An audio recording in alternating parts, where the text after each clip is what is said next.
Maayong adlaw mga bata.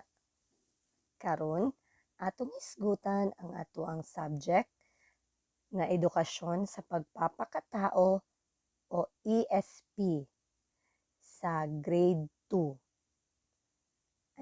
Ana kita karon sa ikaduhang quarter o quarter 2, module 1. Kini mahitungod sa pakiglambigit sa isig katao.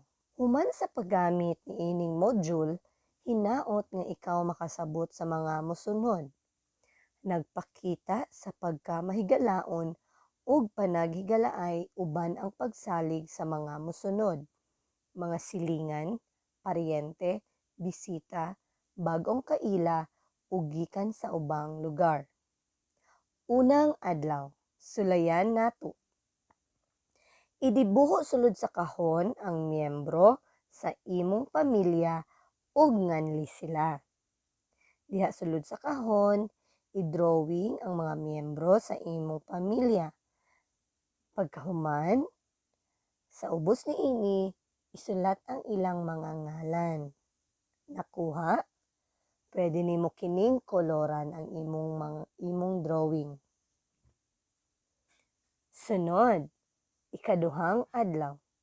Magtuon kita.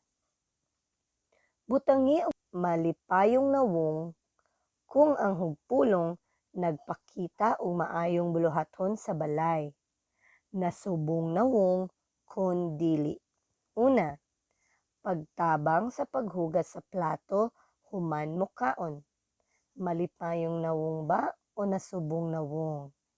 Isulat ang imong tubag diha sa blanko. Ikaduha, pagpanilhig sa tugkaran. Ikatulo, maghugaw-hugaw sa sulod sa balay. Ikaupat, pagtabang sa paglaba.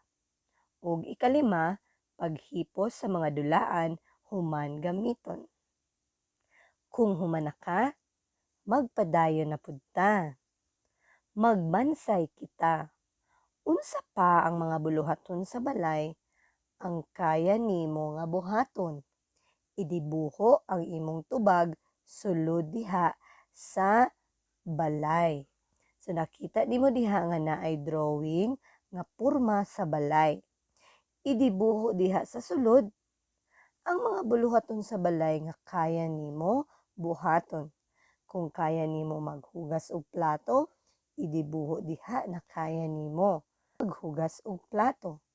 Unsa pa ang imong mga kayang buhaton? Idibuho diha. Nakuha?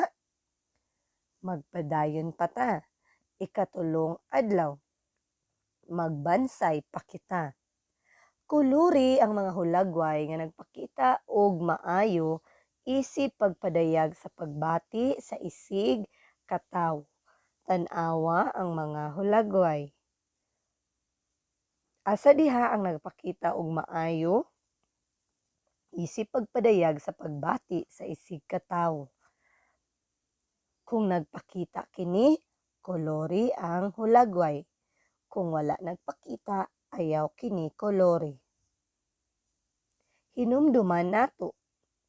Butangi og check kung tama ang mga mosunod nga mga hugpulong. X kung mali. Una, awayon ang silingan nga bata. Tama ba kini o dili? Kung tama, isulat ang check. Kung mali, X. Ikaduha, dili pansinon ang imong ante nga gikan sa abroad. Ikatulo, makigdula sa imong silingan nga bata. Ug ikaupat, manghatag og pagkaon sa kadula nga walay pagkaon. Sunod, ikaupat nga adlaw. Susihon nato, kung ikaw ang naa sa hulagway, unsa ang imong buhaton aron malipay ang imong isig katawo? Isunod-sunod ang mga panghitabo. Markahi og titik o letrang A, B, C, o D. Ang unang nahitabo, sulat nimo ang letrang A. Ang sunod nga nahitabo, letrang B. Ang sunod, letrang C. O ang uwahi nga nahitabo, letrang D. Tan-awa ug maayo ang hulagway. Magpalambo kita. Unsaon nimo pagpadayag ang imong pagbati sa isig ka tawo? Susiha ang hulagway. Unsa ang kaya nimong buhaton alang kanila? Isulat ang tubag sa mga linya. Una, magtutudlo. Unsa ang kaya nimong buhaton alang sa imong magtutudlo? Isulat diha ang imong tubag sa linya. Sa katigulangan sa imong lolo ug lola, unsa ang kaya nimong buhaton alang kanila? Isulat pod ang imong tubag diha sa ubos. Sa imong ginikanan, unsa ang kaya nimong buhaton alang kanila? Isulat ang imong tubag sa ubos diha sa linya. Ug ikalimang adlaw, mamalandong kita.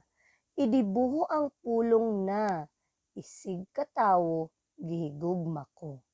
Diha sulod sa kahon, magdrawing ka nga nagpakita mahitungod sa isig ka tawo gihigugma ko.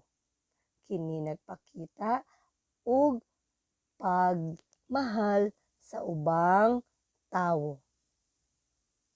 Idibuho diha ang imong tubag sa kahon. Pwede nimong koloran ang imong drawing aron munindot pa kini. Kung humana ka, pwede nimong tan-awon pag-usab ang imong mga tubag kung tama kini. Daghang salamat mga bata. Mao kato ang atong leksyon karong semana sa ESP. Bye!